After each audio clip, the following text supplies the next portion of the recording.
আমি রেজাউল হারুন বাবু মিরপুর বাংলা কলেজে পলিটিক্যাল সায়েন্সের অধ্যাপক ছিলাম, শহীদ তিতুমির কলেজে অধ্যাপক ছিলাম, কবি নজরুল ইসলাম কলেজে অধ্যাপক ছিলাম।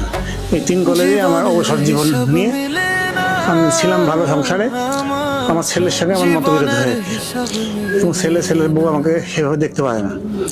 ছেলে একদিন রাগ হয়ে রড নিয়ে আসছে আমাকে মারার জন্য, সকালবেলার ঘটনা। মানে আমার ওয়াইফ বললো যে একটু বাজারে যাও।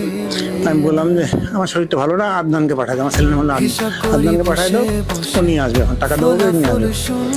তখন ছেলে উত্তর করলো কি, ও আমি বাজারে যাবো, তুমি ঘরে বসে বসে খাবা। এটা আমার খুব সেন্টিমেন্টাল লাগছে।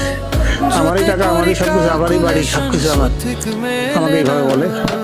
আমি বিকালের গাড়িতে চলে সোজা রংপুর চলে আসি।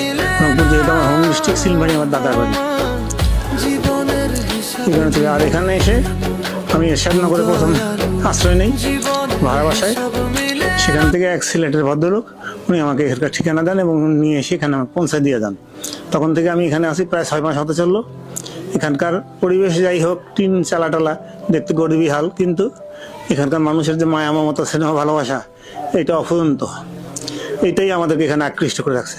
আর খাওয়া দাওয়ার ব্যাপারে যে কোনো বৃদ্ধাশ্রমের চেয়ে খাবার এখানে উন্নত। প্রতিদিন মাংস টাংস মাছ থাকেই আর কি, ডিম এগুলি থাকে। তারপর সকালবেলা নাস্তা, আবার বিকালবেলা নাস্তা।